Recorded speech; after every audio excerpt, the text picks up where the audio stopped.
एक विशाल और हरे भरे जंगल में जहां ऊंचे ऊंचे पेड़ और खुली घास के मैदान थे, वहां एक बहुत ताकतवर गर्जन शेर रहता था। गर्जन शेर को अपनी ताकत पर बहुत घमंड था और वह जंगल में सबसे अलग रहता था। उसी जंगल में एक बुद्धिमान पंडित उल्लू भी था, जो रात में जागकर सभी जानवरों की मदद करता था। और एक सुंदर, शांतिप्रिय धारीदार झेबरा था, जो हमेशा अपने झुंड में रहता था।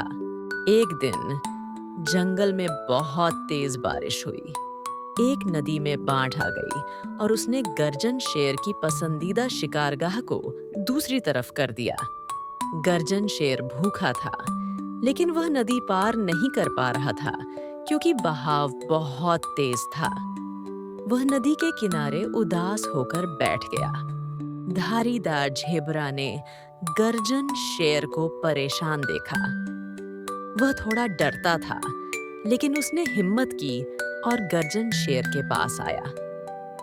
गर्जन शेर, उसने कहा, तुम भूखे लग रहे हो, लेकिन नदी पार करना बहुत मुश्किल है। तभी पंडित उल्लू, जो एक ऊंचे पेड़ पर बैठा सब देख रहा था, नीचे आया।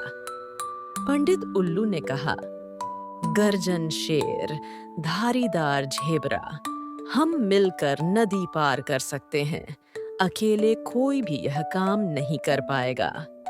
पंडित उल्लू ने गर्जन शेर से कहा, गर्जन शेर, तुम अपनी ताकत का इस्तेमाल करो और नदी में गिरे उस बड़े पेड़ के तने को सहारा दो ताकि वह बह न जाए।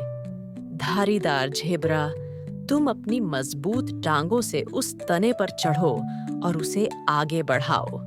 गर्जन शेर और धारीदार झेबरा ने पंडित उल्लू की बात मानी। गर्जन शेर ने अपनी पूरी ताकत से पेड़ के तने को संभाला और धारीदार झेबरा धीरे धीरे उस पर चढ़कर उसे आगे धकेलने लगा। पंडित उल्लू ऊपर से उन्हें सही दिशा बताता रहा। धीरे धीरे उन्होंने पेड़ के तने को नदी के उस पार तक पहुंचा दिया, जिससे एक अस्थायी पुल बन गया।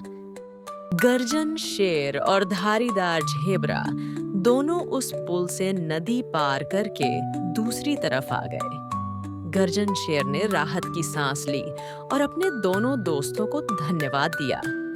गर्जन शेर ने कहा, मुझे माफ कर दो। मैंने हमेशा सोचा कि मैं सबसे अच्छा हूँ और मुझे किसी की जरूरत नहीं है। लेकिन आज मुझे समझ आया कि असली ताकत घमंड में नहीं, बल्कि मिलकर रहने और एक दूसरे की मदद करने में है। उस दिन के बाद गर्जन शेर पहले जैसा अकेला नहीं रहा। वह धारीदार झेबरा और पंडित उल्लू का बहुत सम्मान करता था। जंगल के सभी जानवर अब मिलजुल कर रहने लगे और समझ गए कि एकता में ही सच्ची खुशी और शक्ति है।